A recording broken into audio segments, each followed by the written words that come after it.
Hey guys, it's Taylor. Thank you for watching. Today I'm going to be going over how to achieve a deep latch as well as the importance of doing so. So to start, I want to go over the two major hormones that are at play when you're breastfeeding. Prolactin is the first, and prolactin is responsible for actually producing milk in your body. So if those levels aren't high and aren't able to rise in the ways that they should, that could greatly impact your body's ability to actually make milk. The second hormone is oxytocin. Oxytocin is responsible for how your milk is able to flow. So there are several things that can impact your oxytocin levels not rising properly, one of them being stress. So the first step of breastfeeding actually is to be comfortable, be calm, feel good, and really just be nice and relaxed.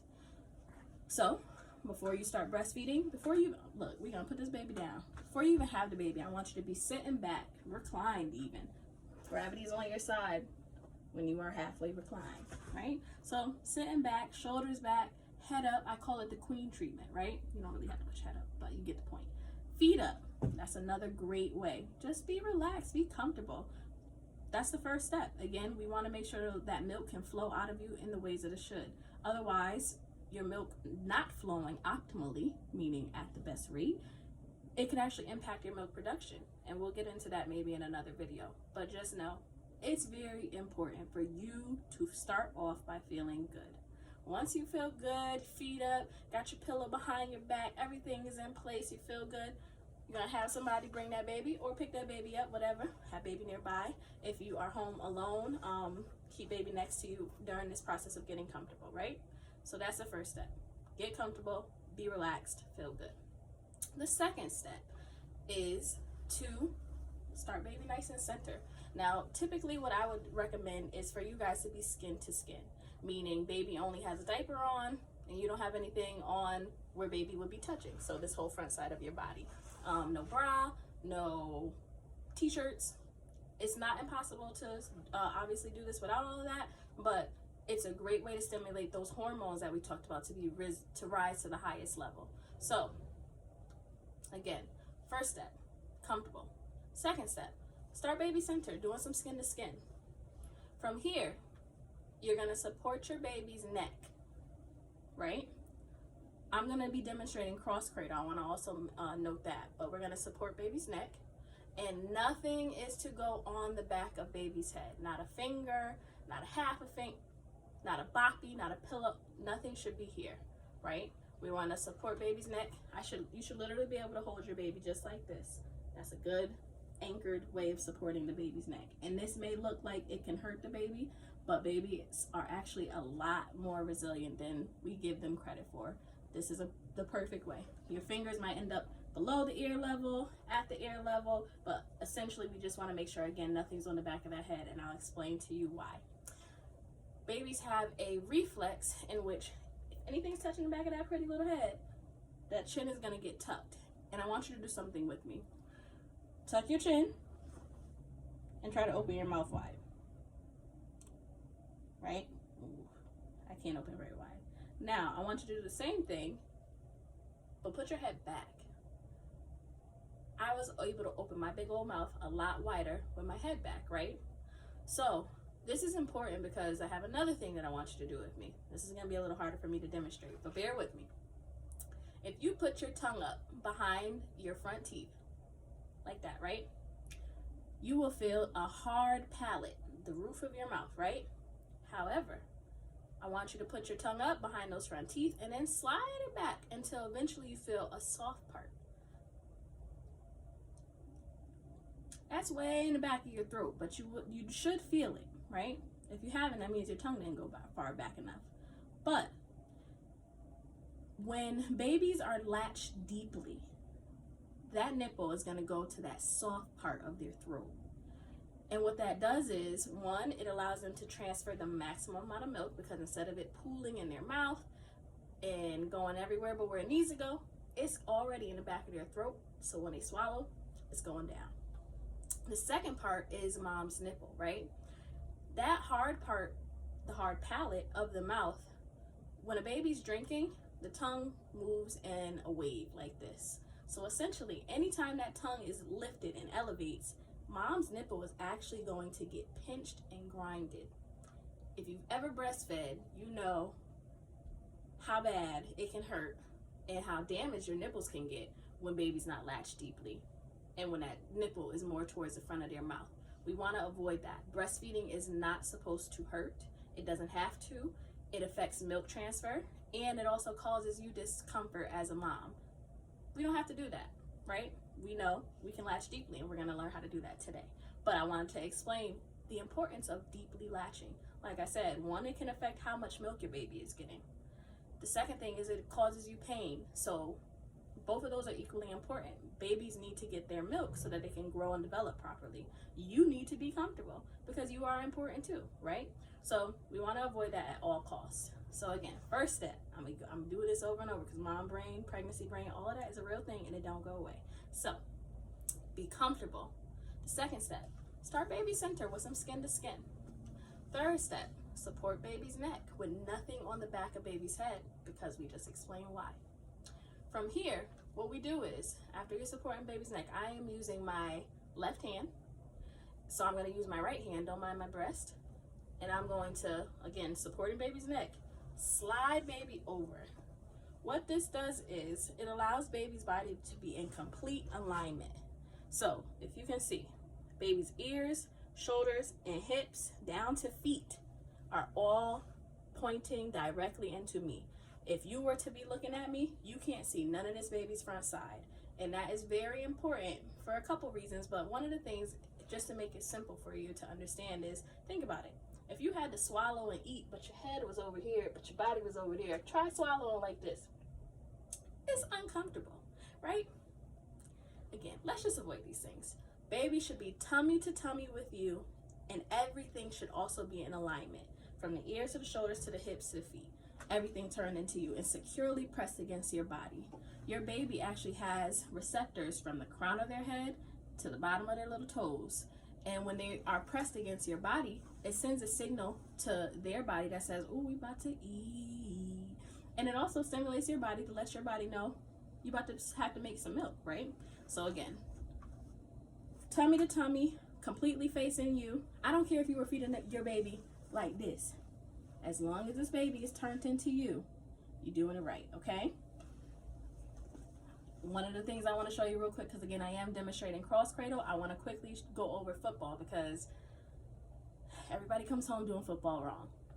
Football is okay. If it's more comfortable for you to do that, that's fine, right?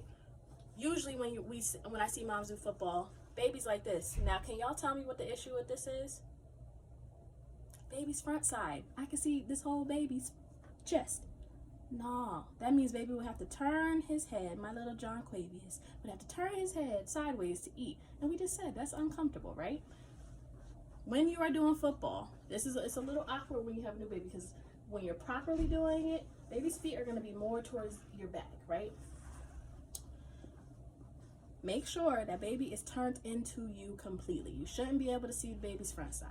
Baby still, no matter what position, whether it's football, cross cradle, upside down, baby needs to be turned towards you, okay? So first step, what do we say?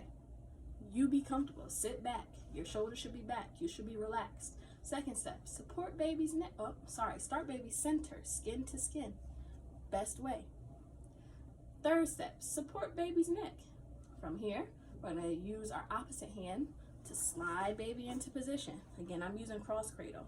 I like to tuck this baby with the elbow, almost like a, got it?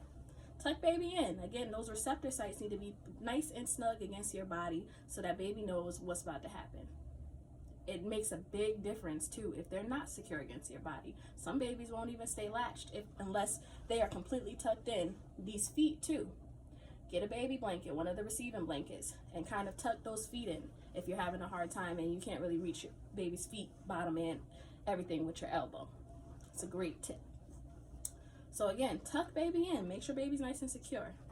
The second thing we want to do, second step of this step is to ensure that baby's nose is at level with the nipple. So if you have baby in this position, but you're noticing that your nipple is more at mouth level with this baby, you need to slide that baby back some. The reason is, again, because of how babies would have to move to get onto your nipple.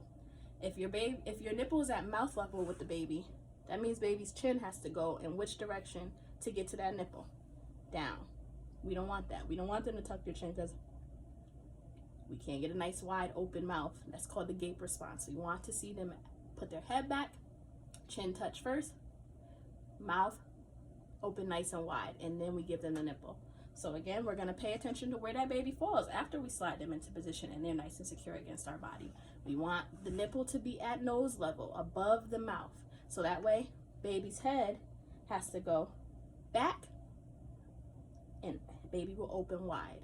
See how I have nothing on the back of this baby's head? I'm still supporting only this baby's neck. Pay attention to that because we don't want to trigger them to tuck that chin. Once you see the gape response, this is one of the trickiest parts for new breastfeeding moms. And it's because it's really fast and they get frustrated really fast. So you're going to see baby do one of these. Look, baby's going to go. Once you see that, quickly, what we're going to do is baby's going to go and we're going to pull him up and over. Notice, where did my body go? Did my body go like this? Did I bring my breast to the baby, or did I bring baby into my breast? I brought baby into my breast. Your body should still be reclined. You should still be feeling comfortable and ready to feed. Again, the first thing that should touch if baby is breastfeeding and getting a nice deep latch is that chin, because that head should go back. And notice where that contact is, right in that chin. Then I'm going to pull baby up and over. Notice how this baby's nose look. This is another indicator of whether or not baby is nice and deep. This baby's nose is not pushed into the breast. This baby's nose is slightly tilted away, right? There's a little bit of space here. I can see the tip of the baby's nose and it's not in the breast. Again, just based off this motion, the chin's gonna touch first and the nose should be slightly tipped away from the breast. Again, when baby does his or her gape response, I'm a boy mom, y'all. His or her gape response, we're gonna see baby go. We're gonna pull baby up and over. Baby should be nice and latched on. The chin should be indented into the breast slightly. The nose should be slightly tipped away. And my body is still where my body was from the beginning, right? If you are experiencing pain, there are a couple things you can do without completely having to start this process over. And it might be that you have to start this process over, but let's go over some of the ways in which you might not have to. This right here, in between baby's shoulder blades, is a sweet spot. It's a little hard to demonstrate. Well, I guess not. I just did it. In between the shoulder blades is a sweet spot, right? You can pull baby in a little bit closer, obviously not too firm. You're gonna be able to know the difference. We don't ever wanna harm our babies, right? But we're gonna pull baby in just a little bit. And notice what happens when I do that from the shoulder blade area. That baby's nose went back some, right? So that's one way you might be able to help baby open that jaw even while they're still latched on. The shoulder blade area. Pull them in right there, just a little bit more, right?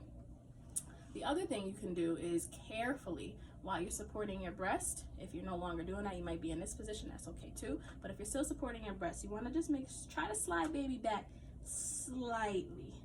And again, that's just changing the position of where their head tilt is. If all else fails, it's time to try and get that nipple out. Usually, our first instinct is to pull baby off or to pull our nipple or something like that. We don't want to do that because that can further cause soreness or damage to your nipples.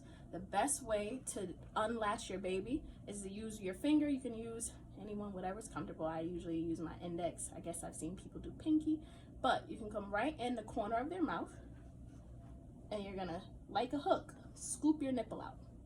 That way, again, your nipple is not being clamped down on and pulled and stretched in ways that it shouldn't be when you're unlatching. And that, guys, is my very, baby, he don't want to let me go, y'all, is my very brief tutorial on how to achieve a deep latch. If you have any questions, now is the time to put it in the comments or in the chat and let me know. Have a great day, guys.